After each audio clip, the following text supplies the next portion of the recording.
Yung mga basket na gawa sa straw. Bulaklak. Nalalagyan ng mga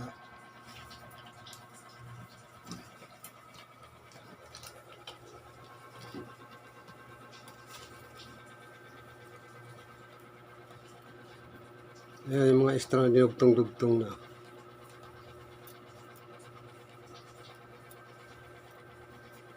Yun, may shoulder ball nakasabit, dalawa doon. Yan, si Aling matyaga. Siya yung matyaga magdudugtong ng mga straw. Ano yung ginagawa mo? Lagayan ng labahan. Ayan, lagayan ng labahan to malaki. Yung isa, ayan, malaki, may takip siya.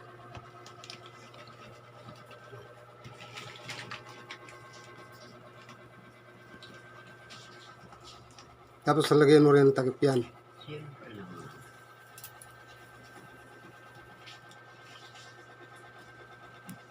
Ano yan, binibinta mo? Naku, Magkano naman isa niyan? 300 lang. Mura lang, ano, hirap gumawa niyan eh. Ayan, dalawa niya, 300. Ayan.